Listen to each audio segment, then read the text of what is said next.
What's up, YouTube? This is Young Passport, back again with another travel guide. If you're new here, my name is David Hewlett, CEO, attorney, and world traveler. I launched my business, Borderless Beans, a specialty grade coffee company, in 2024. Now, I'm traveling across the globe to find the finest coffee known to man. For this video, I'm bringing to you the wonders of Nairobi, the capital city of Kenya. To further my coffee business, Borderless Beans, I decided to take 2 months to explore East Africa, searching for supplies of coffee. I wanted to connect with coffee farmers and learn more about their stories and culture. So I started here in Nairobi. Nairobi boasts a population of 4 million people, and the primary languages spoken here are Swahili and English.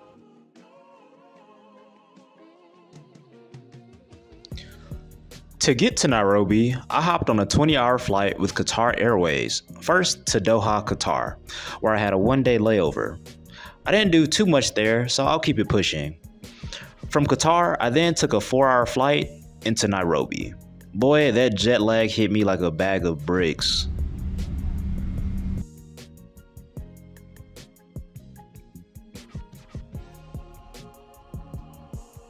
So, for my accommodations, I booked an Airbnb in the neighborhood Kilimani.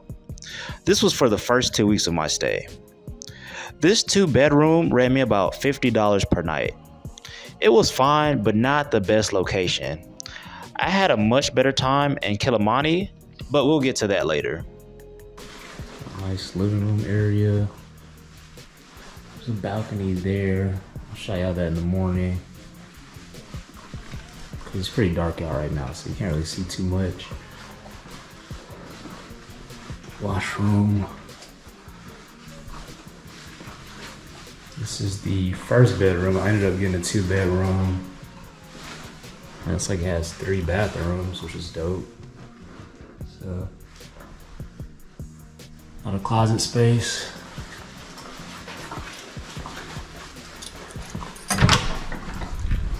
Another bathroom. It smells nice. I know they just cleaned, so. It's the other bathroom. And second bedroom, so. If anybody wants to come through, got an extra bedroom,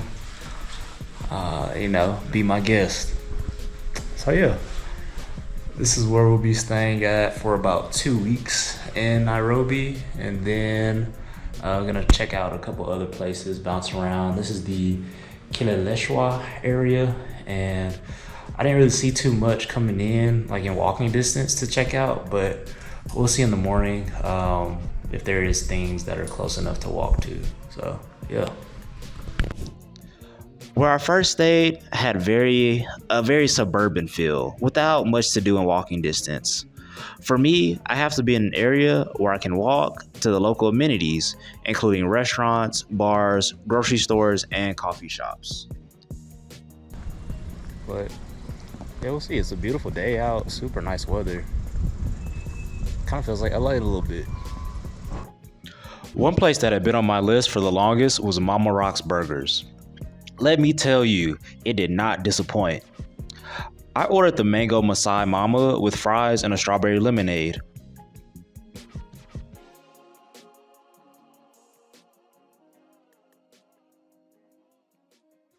Check it out, see what it tastes like.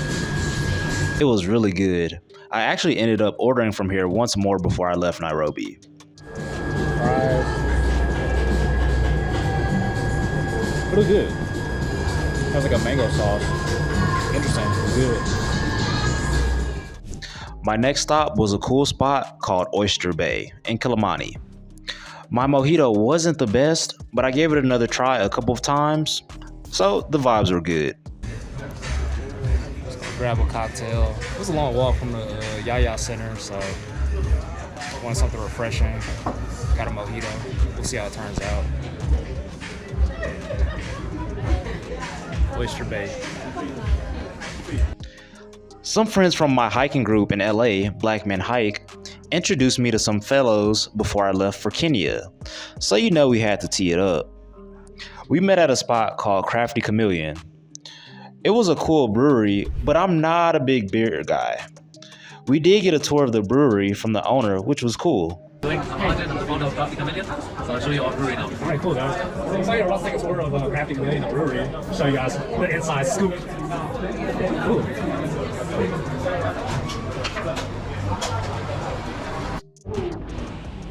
Oh yeah. Like fermentation. Fermentation, yeah. Definitely smell it. So yeah, we can start at the brew house. Oh. So this is where the magic happens, guys. Yeah. So that's our brew house. It's a 500 liter system. So each brew is 500 liters. Okay. So what we do here is, we get the grains and we crush them up to make the starch accessible, and then we convert the starch into sugar. So with every alcohol, whether it's wine, beer, or similar, you need a sugar base to ferment, right? Without sugar, there's no alcohol. So in the case of beer, it's mainly barley. So most of our beers are 100% barley based. And so basically you're washing out the sugars, creating the sugars, transferring it into the boil kettle. Then you add the hops. The hops, they add flavor, but also the bitterness that you get in beer. And then you boil it for like 60 minutes, basically get all the flavor and bitterness out of the hops, and also sterilize the beer before then transferring it into the fermenters. So we have and these are the fermenters right here? All of them. So we have 4 500 liter fermenters. Wow. And then 4 1000 liters. That's a lot. And depending on the style of beer, it takes quite long though also to ferment. So anything between 3 and... So these are different ways of, like, this is one of the ways to play around to achieve different characters of a beer. That's awesome. The others are to use different grains. So like lighter grains, darker grains, then using different hops. And lastly, also the yeast impacts the beer flavor a lot. So what was that beer that you had? Ashandi. Ashandi? Oh, okay. That was really good. But Ashandi is different, yeah? What is that? It's a lager, then you Yeah, give it exactly. flavors, Yeah, it's like a beer and you mix a little bit of lemonade in it. Oh, that's why. Okay. To make it a bit sweet, yeah. Oh. One of the many places I like to go was CJ's. They have locations all over Nairobi. Very consistent food with good portions at a good price. Another cool coffee spot is Unseen, a rooftop cafe and indie movie theater. You'll find a lot of hip expats here. I also went to Izzy, which has good coffee but is a bit on the pricier side. Nairobi is not short on activities.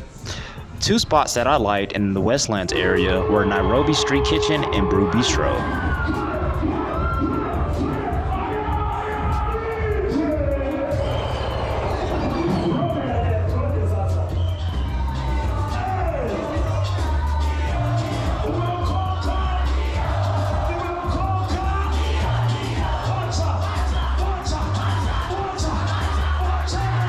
Brew was one of my favorite spots since they have great music and drinks.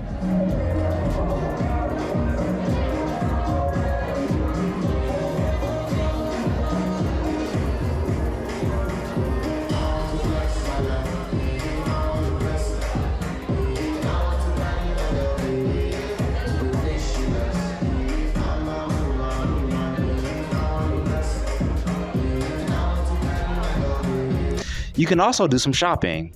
There are plenty of malls to choose from, including the Yaya Center, Westgate Mall, Village Market, and Sarit Center. We have the Sarit Center. Sarit Center and Westlands. Yeah. Super nice out here, man. It's a beautiful day.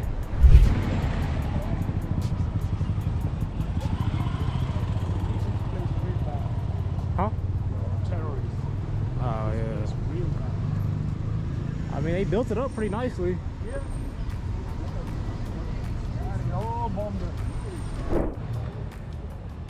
Alright, morning. We're at Charlie's Bistro.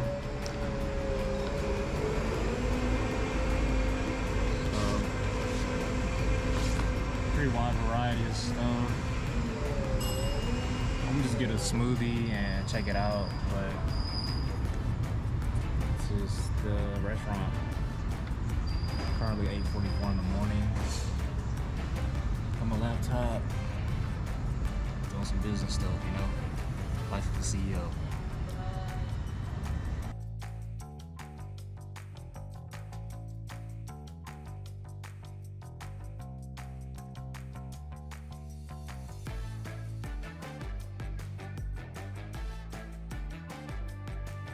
Asante.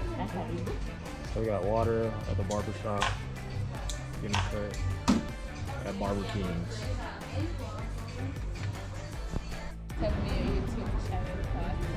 Young passport. All right, we just finished up lunch with a beautiful woman here. We're at Art Cafe, the gastro bar. So yeah, pretty good food. The mojitos are fire. This is in like the Westlands area, so it's pretty dope. But there's a lot over here, so see how it goes. For other fun activities, there is Bow Box, which is like a sports arcade with food and drinks. Hey, I'm at Bow Box getting some lunch. So yeah, this is a cool spot. It's like a game place.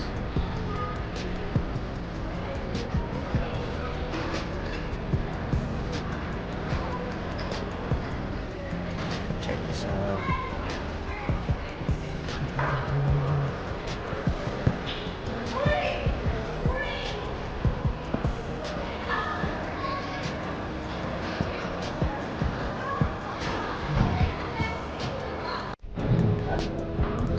Alright, so we got the sesame chicken, comes with vegetable fried rice, a spring roll.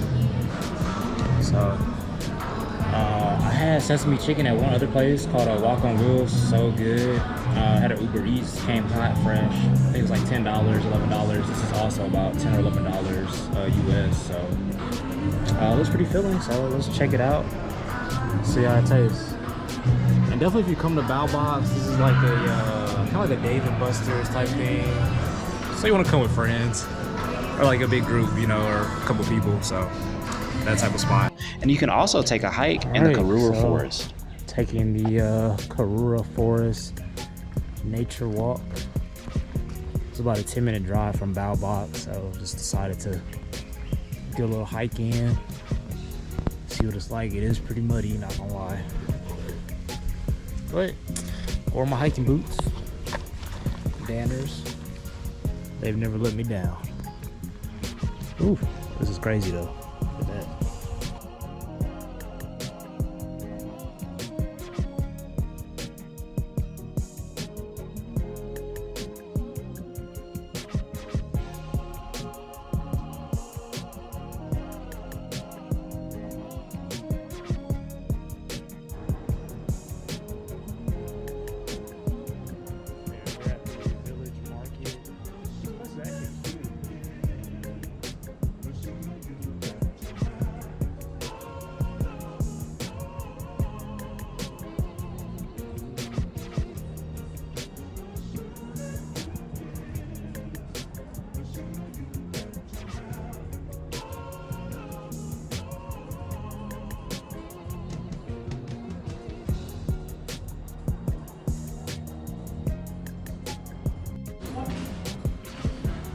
Thank you, sir.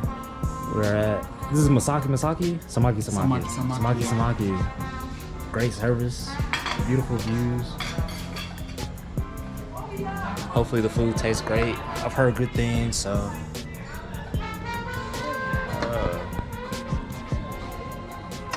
It's picking up a little bit. All right, say hey, Henry. Hi. All right, appreciate it, bro. Got some pizza, prawns. See how it tastes. Looks good. All right, just finished up eating. Food's pretty good. It's the first time I had prawns on pizza. Not bad, not the best, but overall vibe was good. Service was good. A little slow, but it was nice. I go back. I'm just walking to another spot, get some dessert probably.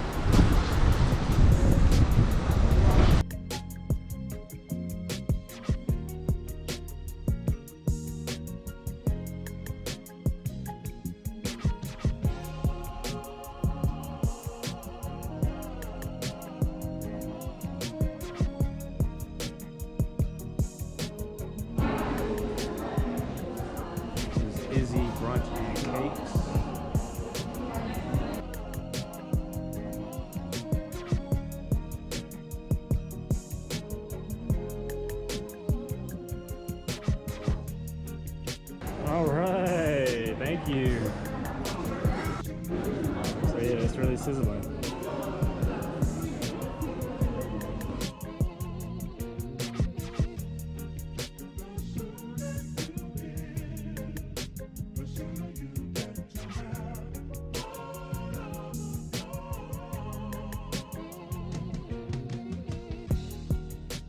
And now you are tuned in to part 2 of my Nairobi, Kenya travel guide.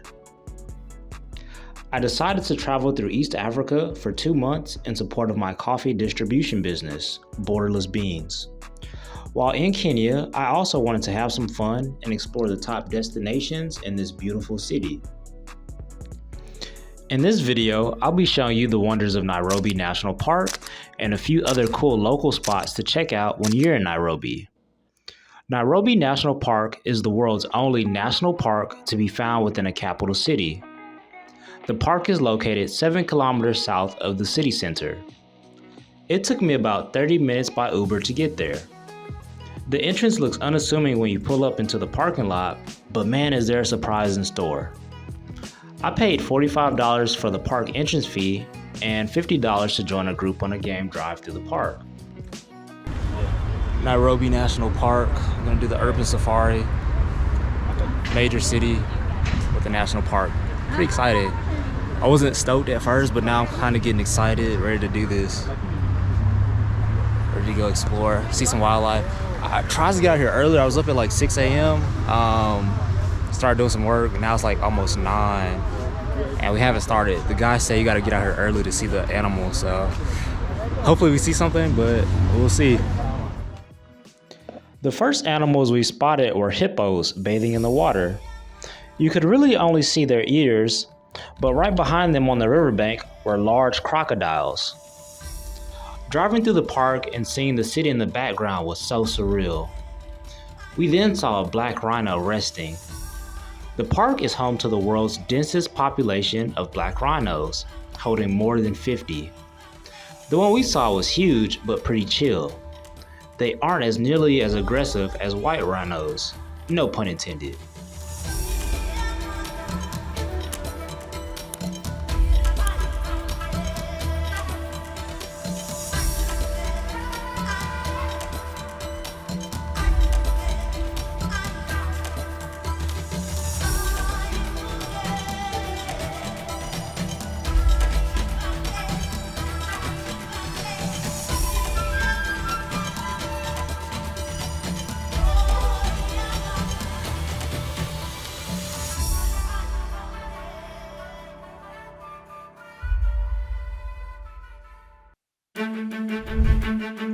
Next, we saw impalas and saibu.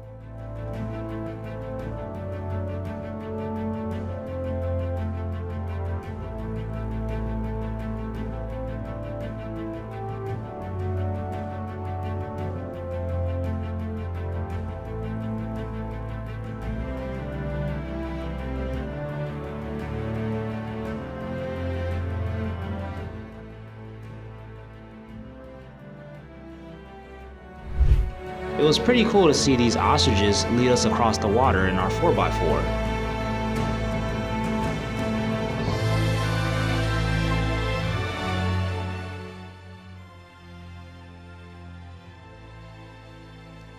We also saw giraffes. There are 4 different types of giraffes, and on this game drive, we encountered the Maasai giraffe. 2 of the males were actually fighting. Pretty crazy.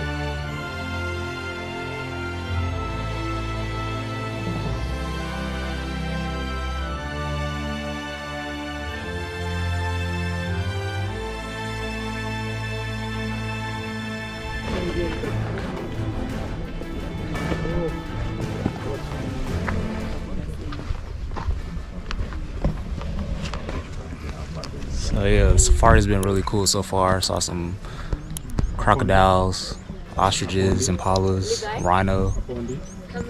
And I got a couple baboons right here. Chilling.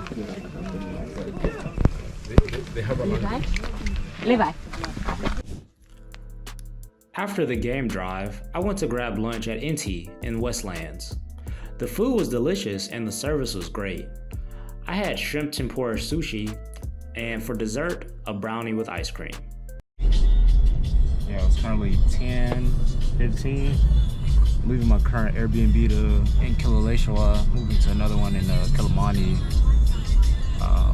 Hopefully it's a little bit nicer. This one was okay. The cleanliness could have been a little bit better, but it was quiet. And I think the other one will be a little bit closer to like more stuff, more amenities, so more walkable. So we'll see. It's about 10 minutes away, so we're gonna go drop my bags off and get some work done today.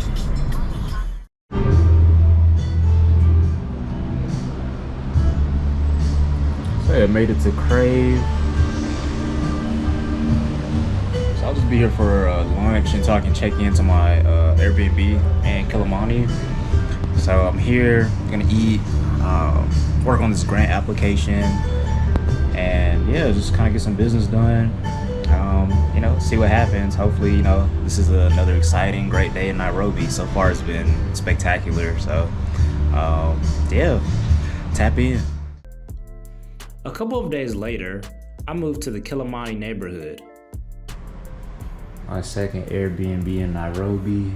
If you're visiting Nairobi, I'd recommend staying here or Westlands. There's a ton of stuff to see and do. And my Airbnb was much nicer and I got it at a great price. And this is in the Kilimani area. I already like it better because it's so much closer to the Yaya Center, some good restaurants. It's walking distance to a lot of stuff. So yeah, much better location. And it's doper. It's like cleaner. Just kind of like a cool, like bachelor pad, you know.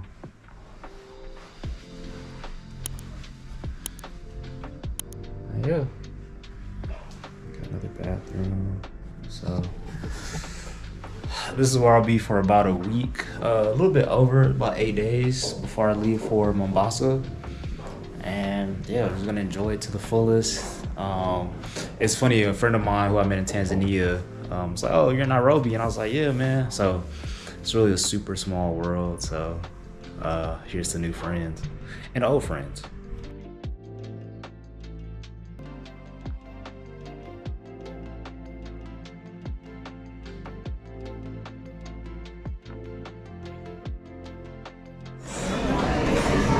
So I just finished up lunch at CJ's Waterfront. Had a chicken noodle soup basically and beef samosas too. So good. I'm actually full. I thought it was gonna be a lighter lunch, but it turned out to be perfectly filling. The soup was flavorful. Chicken was really good in there. The beef samosas were good.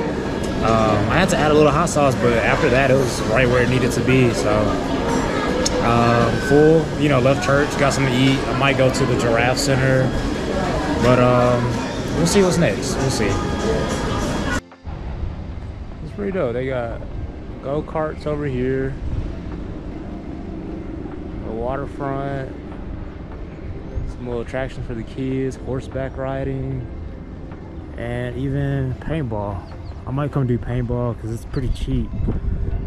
It's like 1,000 shillings for a game, so is that like 10 bucks, less than 10 bucks? It's a lot to do over here. This is the waterfront, a lot of activities. Borderless Beans. Our website is now live, so be sure to check us out and support. Here in Kenya, I wanted to connect with farmers, secure suppliers, and learn more about the local coffee industry in the process. So, tag along as I show you some of the cool people and places I encountered along the way. First, I'll take you guys to the East African School of Coffee, located in northern Nairobi near the United Nations.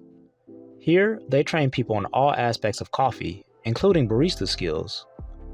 I found this place after telling my Uber driver about my reason for being in Kenya. He informed me that he was a former student here. So, I looked it up and decided to enroll in their one-day home brewing program. This was a full-day course starting at about 11 a.m. The course covered brewing methods and equipment, grading, and cupping. I was in for a treat. My instructor Terry was a world champion barista and super cool. So let's dive in. Coffee is described across 6 categories: aroma, fragrance, body, flavor, acidity, and finish. We also discussed the different roasting profiles. I prefer medium roast to retain the quality and natural flavors of the coffee. For those who like a lighter, tea-like flavor, go with the light roast. Dark medium roast or medium. And goes ahead to a medium dark. I hope you can see the changes. Yeah, definitely. And then the bean development. So bean starts developing from this stage. Developing more of that like flavor, aroma. Yes. Okay. Besides. Beans are graded in part by size.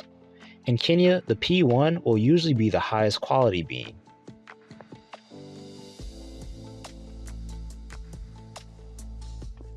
When cupping, use about 12 grams of coffee per brew. Let the coffee brew for 4 minutes, skim the crema off the top, break, and slurp.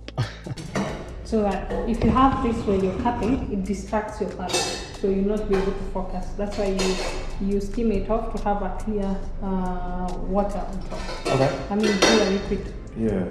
So again, I'll do another one. We'll do the two Okay. last. So this way. Round.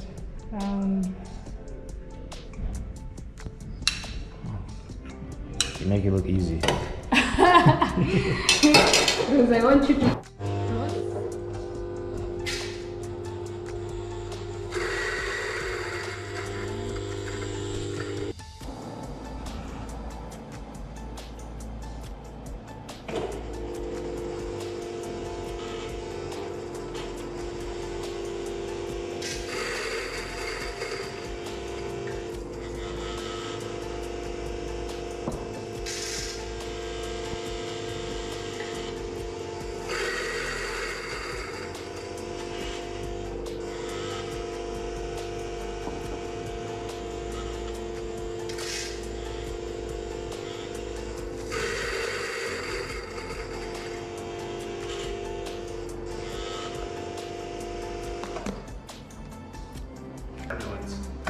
Yeah. Really? Flow of water. Oh, gotcha. Okay.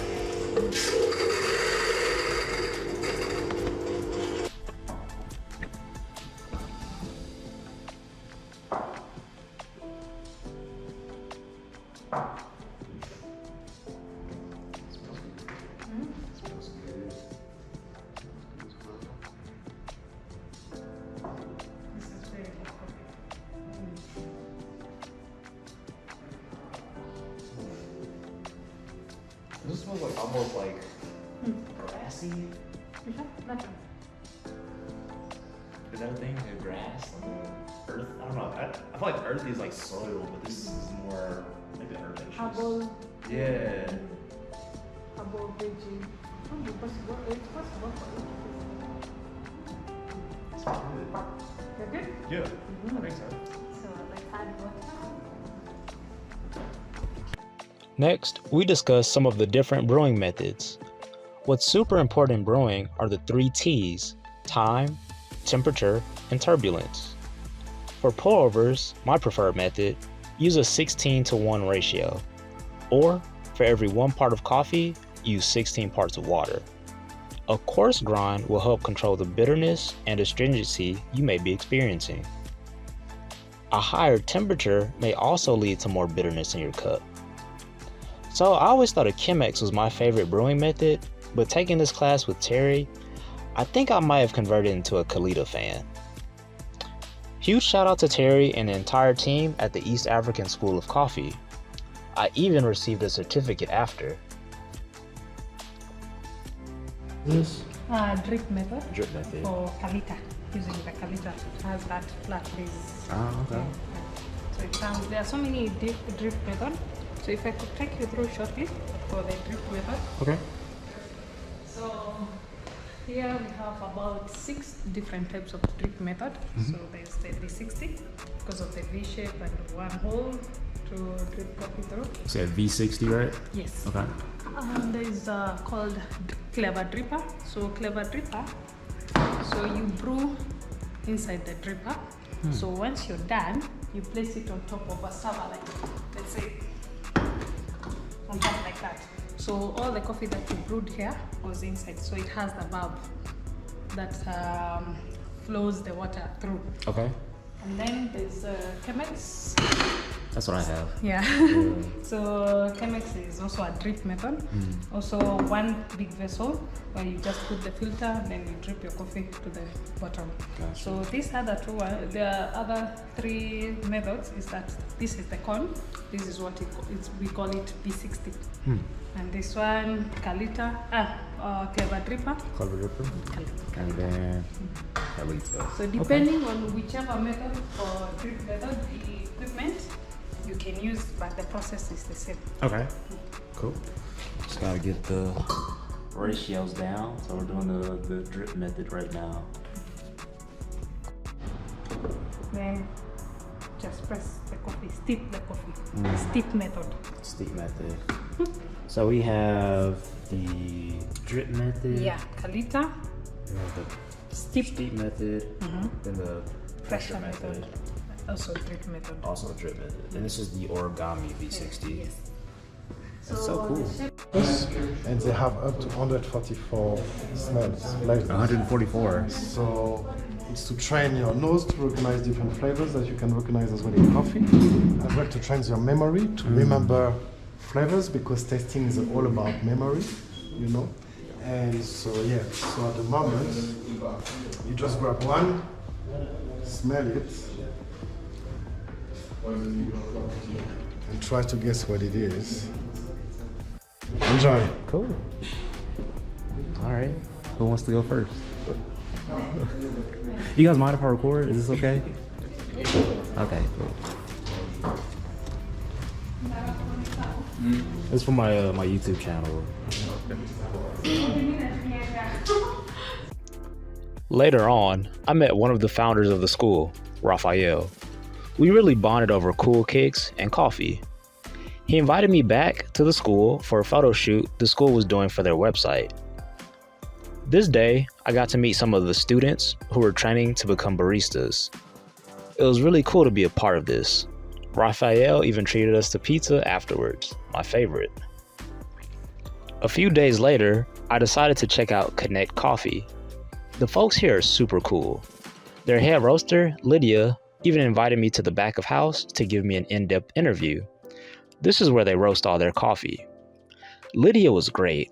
So, shout out to Lydia if you're watching. Yeah, finally made it to Connect Coffee. Just gonna grab a little snack, do a little work. It's a pretty cool vibe, so probably stay for a couple hours, get some stuff done. But the traffic getting here is crazy. It's like an hour drive, so need a little pick me up. So I come from a coffee growing area that is in Nyeri. Both my father and my grandfather, they worked in coffee industry, and that's where I got the interest. Because I loved what they were doing. Sometimes my father would come with coffee and we didn't have like the equipment to make coffee, so we made it like the traditional way. Is that like a pan roasting? Yes, and I love the coffee. Maybe that's where I got the interest. Cool. So as you guys see, it's a family business. She's been doing it generational. Yes. Okay. Yeah. So I guess what do you like most about roasting coffee? What do you like about the business? Well, I think what I love most about it is the fact that it's something that maybe mostly is how the compliments that you get from our customer, because we get customers from all over the world. When they compliment us about our coffee, that it's so nice, it's so unique, and I think that's what I love most about it. And also giving farmers, both farmers and the consumers, the best coffee makes me so happy. No, that's amazing. Yeah, that's amazing. yeah. So you really care about the people. Yeah, giving back to our community, because most of the farmers they grow coffee but they don't take the coffee. Maybe some will say it's expensive, some they just don't like it. Maybe it's because maybe the coffee that they put was not well roasted. So we try as much as possible to give the farmers and our customers the best quality, because we deal with specialty coffee. Sure. That is the AA, which is about maybe 87 and above score. Okay. That's why you And that's the Q grading, right? yeah. Okay. That's why you find most of our customers coming back. Okay. Yeah. And So- we get to send coffee even to other countries. Oh. Yeah. Okay. So speaking of roasting, what makes a good roast, and where do people kind of mess up with roasting? Well, for us, first of all, as I've said, we deal with specialty coffee, and we have our own unique roasting profile. Our machine is customized. Yeah, guys, it's customized. So, but I wouldn't say that's the reason. But our roasting profile is so, I think it's the best. And our coffee, if you taste you have never tasted our coffee like from last year, and you taste our coffee right now, it tastes the same way. Okay. So consistency. Yeah, because of the consistency. We also have our roasting profile, so that to keep the records, even though You don't have to disclose any confidential information. Guys, we are not signing NDA, so we don't want to disclose anything that's proprietary. But yeah, no, that sounds good. That sounds really good. So you said you ship to other countries as well. What would you say is like your largest market? Is it here in Kenya? Are you shipping to India, Dubai, America, Canada? I can't really say which is our biggest market, but we do send a lot of our coffee outside the country. We also do like green beans export. Oh, That we do outside the country, not in Kenya. Gotcha. But as for the roasted beans, I would say our biggest market is right here in Kenya. Oh, that's amazing. Yeah, but we send it to other countries as well. Okay, cool. Yeah. Okay, then my last question is, what is your favorite coffee? Is there a specific profile that you like, a specific roast? Like, how do you like your coffee? I like my coffee black. Yeah. Yeah. Okay. So it being black, I prefer the Poa Robust method. That is the Kalita and the V60 and Chemex. Okay. So I drink mostly the Juliet, our medium roast. Oh, okay. But I also take the cappuccino and everything and the latte. Yeah. So for that, I take our dark roast, which is golden. Oh, okay. So guys, you heard it here first. The coffee here is amazing. Connect Coffee, the medium roast, the dark roast, pour overs, Kalitas, Chemexes, they do it all here. So next time you're in Nairobi, come check out Connect. Coffee. Yeah. Yes. Cool. Our coffee, we do something we call hard picking, that is post and pre. When it is green beans, we sort for defect, that is any any defect, example like shell, broken, diseased, all of that. And that's by hand? Yeah, by hand. Wow. And after we have roasted our coffee, we also sort for the defects that we could not see when the coffee is green beans. So we also remove that hard picking. That's why I have these gloves on, as you can see. Yeah. And these are some of the defects that I've already sorted. Okay. Yeah. So what is defective about these? Are they just Like we have, for example, this is a shell. There are some coffee as well. There are some filters. Filters is this coffee that has a different colors. There's so much of them. Wow. So when we are serving our coffee, we don't want our coffee to have some weird taste. Yeah. Yeah. So they hand sort Yeah. each bean, all of these beans. Per batch, we sort every time. Even though we roast 20 batch, we sort by hand. Wow. Because we want to be accurate. For sure, best quality. Talk about quality control. Yes.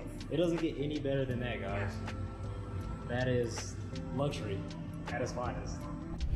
Another must-do on my list was to visit coffee farms, of course. I found a great company called Fairview Estates. It took me about an hour to get there from Kilimani, but it was well worth it. The tour guide Elvis was very knowledgeable about the coffee process. It was so cool to experience the full process, from growing the coffee plants, to be pest and be drought resistant, to harvesting ripe cherries, to pulping, to washing and drying. I definitely brought some of the coffee home. It was amazing. 28. Yes. And these ones were the first one to be planted, so they are 115 years old. Those? These bushes are are yeah. So now you can come closer. 100 and? 115 years old. I could tell by the sun. Ah, okay. Yes. Yeah. So which part of the tree is 115 years old? Fertilizers. Yeah. But in future we want to do cascara coffee. God willing, to replace decaffeinated coffee. Oh, okay. We have two processes of getting a decaf coffee. One, the direct process where you use solvents. One of the solvents that is used is called methyl chloride, the one that is used to remove nail polish. Chemicals? And to scrap paints when you want to refurb your house. Yeah? To remove the caffeine. Yes. That is a direct process. Alright guys, we're in the coffee plantation. So they grow bananas here. Sweet bananas, plantains. And they don't sell it, but they use it for shade for the trees, the coffee trees. Macadamia nuts, all types of stuff here. Can open these. At least we see what is inside there.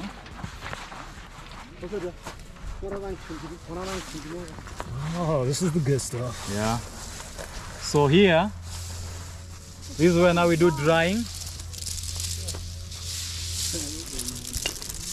Yeah. So welcome to our drying bed. They become very light, eh? Yeah. Develop moisture. So Habari. Sorry. and they are thoroughly washed. Now for the sugars which grow from the fermentation tanks are now going to be washed here. Then from here they're going to be taken from here, taken to the drying bed. Yeah? So they come from the fermentation tanks, washed here. They are making furniture out of them. Have you heard of coffee capsules? The capsule, the pods? Yeah. There's also a company.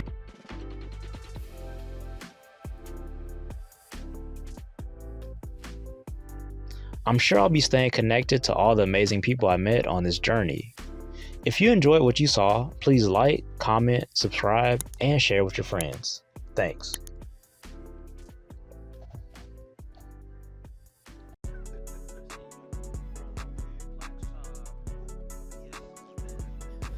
What's up, YouTube? This is Young Passport, back at it again with another travel guide. In this video, I'll be showing you around Diani Beach, Kenya.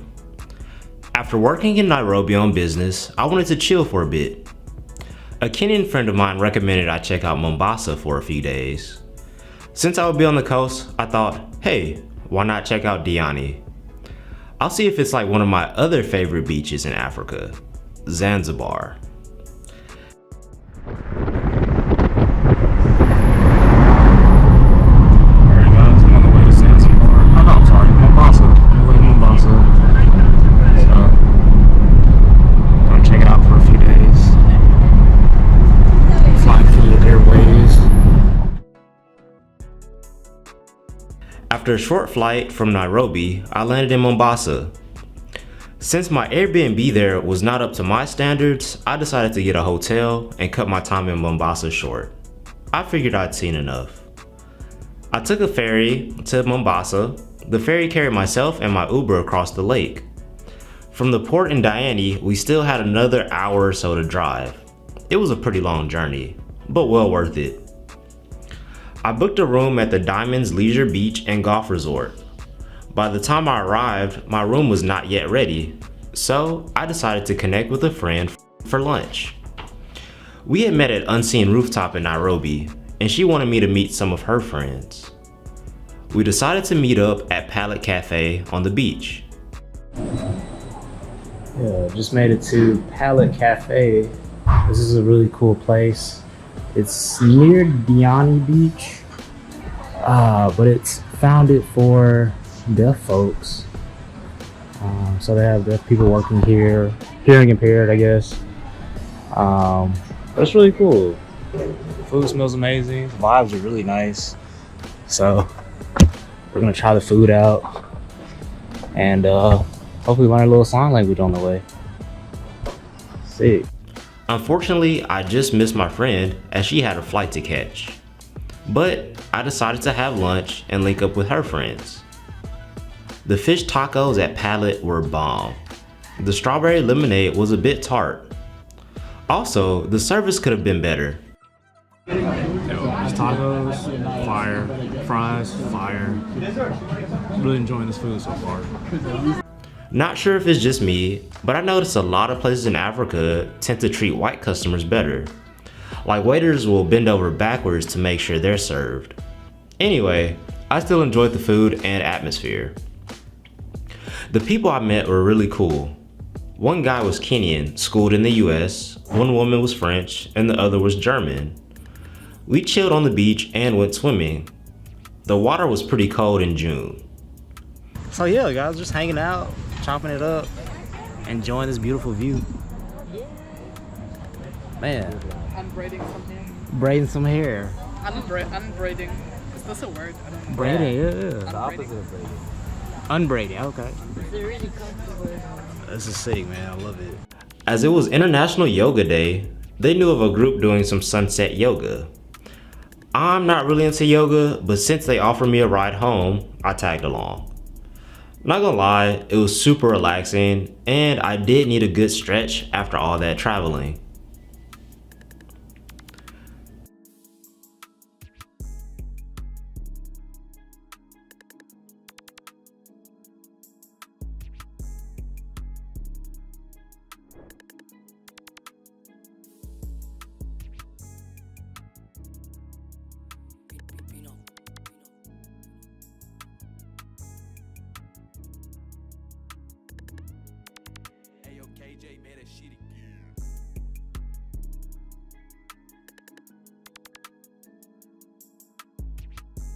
After this mini adventure, I was finally able to check into my accommodations. The Diamonds Resort was great. Beachfront with amazing views and a very relaxed environment. The service was great too. I highly recommend it. This is the Diamond Golf Resort, I believe. So, got a nice bed. That area.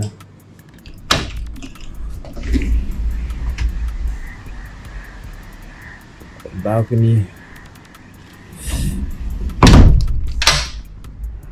Seating area. TV. What up? We lit. And then, yeah. Bathroom. Yeah, very spacious. And this will be for 3 nights. And then back to Nairobi. So, ooh, long day. It was a bit too hot to golf, but I definitely hit the course next time I'm in town. Later that night, my new friends invited me out. We started at a hotel called The Afters for some house and techno DJ sets. Pretty cool vibes. Hey, Kenya. What do you think? Yeah, so far. What do you think? So, when I came to Kenya, I was not drinking that much, but like here it's like everyone like just takes shots all the time. Like, and in France, usually when we have alcohol, we all go for 1 beer and then we are sharing the beer. Here we buy 1 bottle and then we share the bottle. You know? A beer or what?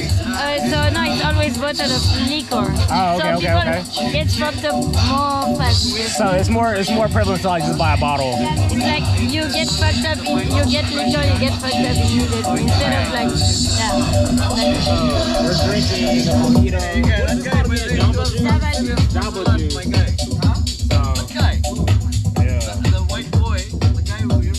Talk about drinking in different cultures. What is it like? What are people like? Oh yeah, that's what we do. Young passport. After, my friend Mark invited us to his uncle's birthday party at a club called Full Moon. The music was jumping. The DJs had the crowd moving. It was a super fun night. The next day, I just planned on chilling at the resort since I was partied out. First up were Swahili lessons offered by the resort. It was great because my instructor David also provided a lot of historical and cultural context in this language lesson. Say hey. Hi, Jumbo. Jumbo. What's your name? I'm David. David, really? Yeah. I'm David. We got two Davids. All right. Honestly, most of my time was spent lounging and swimming at the beach. For a special dinner, I did check out Ali Babar's Cave restaurant, which was highly recommended. I'd advise making reservations in advance because they do book up. When I got there, I immediately saw why. The vibes and service are immaculate. Eating under the sky in an open cave is such a unique experience. Plus, they even cook several dishes right at your table. I ordered the crab bisque, salad, and seafood platter. I really wish I had saved room for dessert. They make a mean flambe crepe from what I hear. The food was amazing. I'd highly recommend this place. Upon getting back to the resort, I saw a live performance that the resort had. Overall, my time in Diani was really great. I'd still have to give it to Zanzibar though. Let me know in the comments, are you planning to visit Diani anytime soon?